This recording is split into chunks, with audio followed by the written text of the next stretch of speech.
दोस्तों, कहानी की शुरुआत होती है जेनेसिस नाम की एक स्पेस कंपनी को दिखाते हुए, जो अपने 6 एस्ट्रोनॉट को मार्स पर भेजती है ताकि मार्स पर ये लोग इंसानों के लिए कॉलोनी बना सके। इसके बाद ये 6 एस्ट्रोनॉट मार्स के सफर के लिए निकल जाते हैं और इस सफर पर इन्हें करीब 2 महीने बीत जाते हैं, जहां एक दिन सारा नाम की लड़की, जो कि इनकी टीम लीडर है, उसे पता चलता है कि वो प्रेग्नेंट है और वो ये बात अर्थ पर मौजूद अपने सीनियर नेथना शेफर्ड को भी बता देती है, जिसे सुनकर सभी लोग परेशान हो जाते हैं। लेकिन उनका मार्स का सफर रुकता नहीं है और ये सभी कुछ वक्त बाद मार्स पर पहुंच जाते हैं। तब तक सारा की डिलीवरी का भी टाइम आ जाता है और वो एक बेटे को जन्म देती है, लेकिन कम ग्रेविटी की वजह से अचानक उसकी तबीयत खराब हो जाती है और फिर सारा की डेथ हो जाती है। इसके बाद शेफर्ड सारा के बच्चे की मेडिकल रिपोर्ट देखता है और सभी सीनियर्स को बताता है कि मार्स की जो ग्रेविटी है वो पृथ्वी की ग्रेविटी से काफी अलग है, जिस वजह से उस बच्चे का दिल और बोन्स काफी अलग है। अगर उस बच्चे को जिंदा रखना है तो उसे मार्स पर ही रहने देना होगा,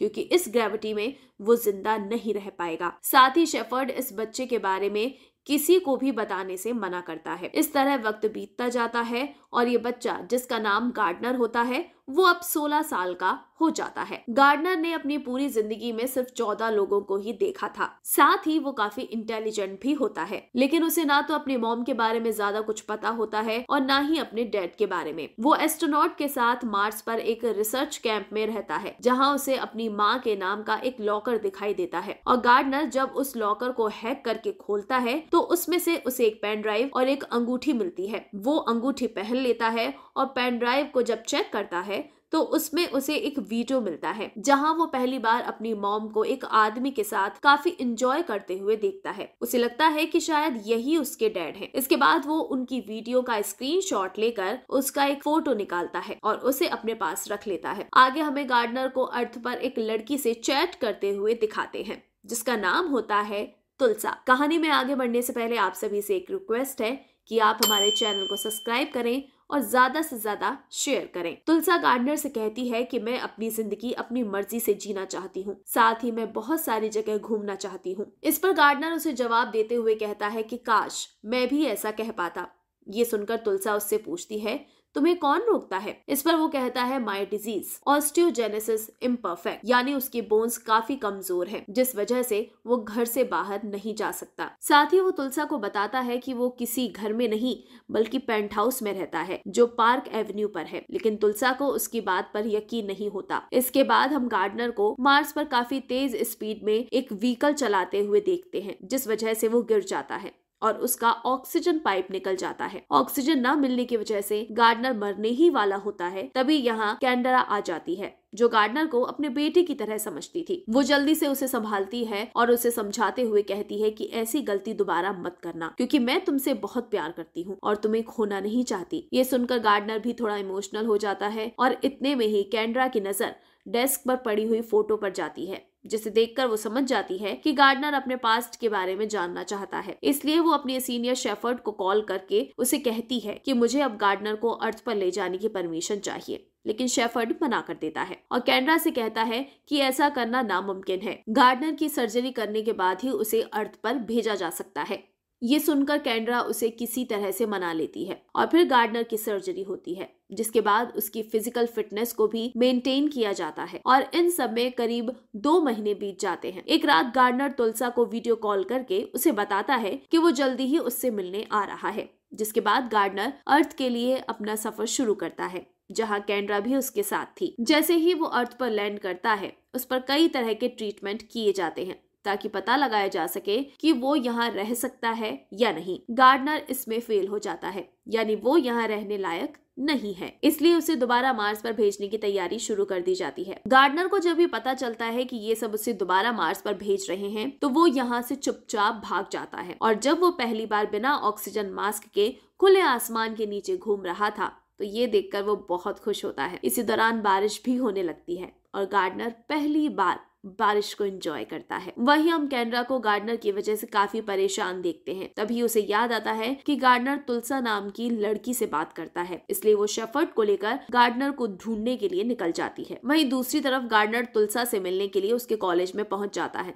जहां वो तुलसा को देखकर उसका नाम पुकारता है। पहले तो वो उसे पहचान नहीं पाती, लेकिन जब गार्डनर उसे अपना नाम बताता है तो वो उसे एक जोरदार थप्पड़ मारती है और उसे कहती है कि तुम 7 महीने से कहाँ गायब थे। इसके बाद दोनों एक दूसरे को गले लगाते हैं और गार्डनर तुलसा के साथ उसके क्लासरूम में आ जाता है, जहाँ वो उसे ही देखता रहता है। इसी दौरान टीचर सभी स्टूडेंट से पूछती है कि बल्ब और टेलीफोन की खोज किसने की थी। इस पर तुलसा एडिसन का नाम लेती है। तभी गार्डनर कहता है कि एडिसन ने करंट बनाया था और निकोला टेस्ला ने अल्टरनेटिंग करंट बनाया था। ये सुनकर सभी स्टूडेंट उसके लिए तालियां बजाना शुरू कर देते हैं और गार्डनर बहुत खुश होता है। जब क्लास खत्म हो जाती है तब तुलसा उससे पूछती है कि आखिर तुम कहाँ से आए हो। इस पर गार्डनर मार्स का नाम लेता है। ये सुनकर तुलसा हंसने लगती है और उसकी बात पर यकीन नहीं करती, जिसके बाद गार्डनर उसे बताता है कि जब मैं पैदा हुआ था तभी मेरी मॉम की डेथ हो गई थी और मैं अपने डैड को ढूंढने के लिए यहाँ पर आया हूँ। साथ ही वो तुलसा से ये भी कहता है कि वो यहाँ नया है और यहाँ किसी को भी नहीं जानता। फिर वो उसे अपने डैड की फोटो दिखाता है, जिसके बाद तुलसा भी उसकी हेल्प करने के लिए राजी हो जाती है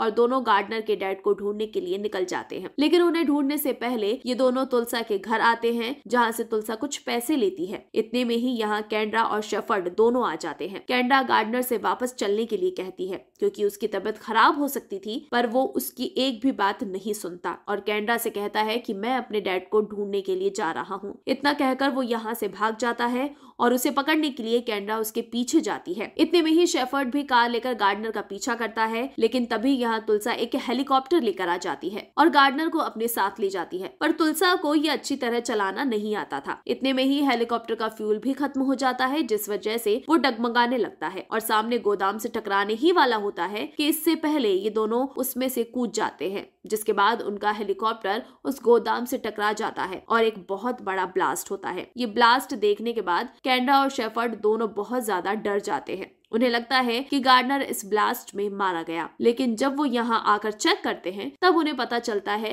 कि वो तो पहले ही हेलीकॉप्टर से कूद गया था और अब वो यहाँ से भाग चुका है। इधर गार्डनर और तुलसा एक कार किराए पर लेते हैं और अपना आगे का सफर तय करते हैं। रास्ते में गार्डनर को एक घोड़ा दिखाई देता है, जिसे देखकर वो बहुत ज्यादा डर जाता है। तुलसा जब गार्डनर की इन बातों को नोटिस करती है तो उसे काफी अजीब लगता है, पर उसे अभी भी यकीन नहीं होता कि गार्डनर मार्स से आया है। वहीं गार्डनर के पास अपनी डैड की फोटो तो है, लेकिन उसके पास उनका कोई एड्रेस नहीं है और गार्डनर के पास अपनी मॉम की एक रिंग थी, जिसे वो तुलसा को दिखाता है। और फिर तुलसा उस रिंग के बारे में जब गूगल करती है तब उसे ये पता चलता है कि ये रिंग बहुत ही स्पेशल है और फिर वो उस आदमी का पता लगाते हैं जिसने इस वेडिंग रिंग को डिजाइन किया था और फिर वो उसके यहाँ पहुंच जाते हैं। दूसरी तरफ कैंड्रा के पास एक डॉक्टर का फोन आता है जो उसे बताती है कि गार्डनर की ब्लड रिपोर्ट अच्छी नहीं आई है और उसका हार्ट इस एटमॉस्फेयर को बर्दाश्त नहीं कर सकता, इसलिए उसे जल्दी से जल्दी मार्स पर वापस भेजना होगा। अगर ऐसा नहीं हुआ तो गार्डनर की मौत हो सकती है। ये सुनकर कैंड्रा बहुत ज्यादा परेशान हो जाती है और शेफर्ड के साथ फौरन गार्डनर को ढूंढने के लिए निकल जाती है। इधर हम तुलसा और गार्डनर को एक साथ काफी खुश देखते हैं। वो दोनों एक मार्केट में जाकर कुछ कपड़े और टेंट लगाने का सामान खरीदते हैं और फिर उस शख्स तक पहुंच जाते हैं जिसने गार्डनर की माँ के रिंग को डिजाइन किया था। वो शख्स उन्हें एक बिल देता है जिसमें एक एड्रेस लिखा हुआ था।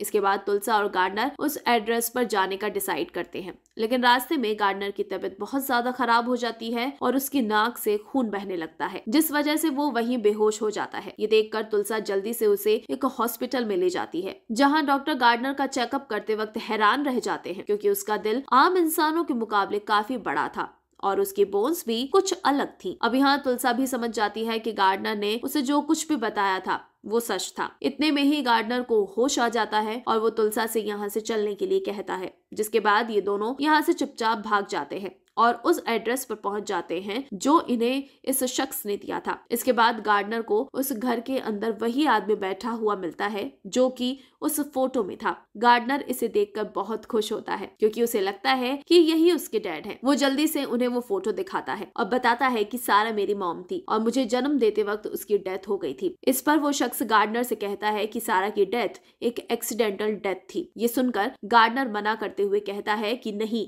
ये सच नहीं है और मैं आपका बेटा हूँ। वो शख्स गुस्से में पुलिस को कॉल करने लगता है। तब तुलसा उसे रोकती है और उसे कहती है कि ये इस प्लेनेट में किसी को नहीं जानता है, ये सिर्फ तुमसे मिलने के लिए इतनी दूर आया है। इस पर वो शख्स उसे कहता है कि सारा मेरी बहन थी। ये सुनकर तुलसा एकदम चौंक जाती है और जब वो पीछे मुड़कर देखती है तो गार्डनर वहाँ पर नहीं होता। वो जल्दी से बीच पर जाकर गार्डनर को बताती है कि ये तुम्हारे डैड नहीं बल्कि अंकल हैं। ये सुनकर गार्डनर तुलसा से कहता है कि मैं अपनी मॉम को महसूस कर सकता हूँ, क्योंकि ये वही जगह है जहाँ मेरी मॉम वीडियो में थी और अब मैं यहाँ मरना चाहता हूँ। इतना कहकर वो समुद्र के अंदर चला जाता है, पर तभी यहाँ पर शेफर्ड और कैंड्रा दोनों आकर उसे बचा लेते हैं। उसकी हालत देखकर शेफर्ड बहुत रोता है। इसके बाद गार्डनर शेफर्ड से पूछता है कि मेरी माँ कैसी थी। इस पर वो उसे कहता है कि वो बहुत ही फेयरलेस और काइंड थी। ये सुनकर गार्डनर समझ जाता है और शेफर्ड से कहता है कि तुम ही मेरे डैड हो ना। इस पर वो उसे हाँ में जवाब देता है। इतने में ही यहाँ एम्बुलेंस भी आ जाती है, जिसके बाद गार्डनर को एम्बुलेंस में बैठाकर एयरपोर्ट की तरफ ले जाया जाता है, जहाँ एक खास प्लेन मौजूद था। फिर वो गार्डनर को उस प्लेन में बैठाकर उसे उड़ाना शुरू करते हैं ताकि वो ग्रेविटी से दूर जा सके, क्योंकि वो जितना ग्रेविटी से दूर जाएगा उतनी ही जल्दी ठीक हो पाएगा। लेकिन गार्डनर की हालत अभी भी ठीक नहीं होती। ये देखकर शेफर्ड बहुत ज्यादा परेशान हो जाता है, इसलिए वो पायलट से प्लेन का कंट्रोल अपने हाथ में ले लेता है और अपने प्लेन को फुल स्पीड में ऊपर की तरफ ले जाता है। जब प्लेन ग्रेविटी से बाहर हो जाता है तो सब लोग हवा में तैरने लगते हैं, जिसके बाद गार्डनर की तबीयत बिल्कुल ठीक हो जाती है। कुछ टाइम के बाद वो दोबारा अर्थ पर आते हैं और गार्डनर को मार्स पर भेजने की तैयारी करने लगते हैं। हालांकि तुलसा को उसके जाने का बहुत ज्यादा दुख होता है, पर वो गार्डनर को जाने से रोकती नहीं है और फिर गार्डनर मार्स पर पहुंच जाता है, जहां पहुंचने के बाद तुलसा और गार्डनर की पहले की तरह बातचीत शुरू हो जाती है और इसी के साथ ये मूवी खत्म हो जाती है। तो इसी तरह की और भी बेहतरीन मूवीज की एक्सप्लेनेशन देखने के लिए हमारे चैनल को जरूर सब्सक्राइब करें।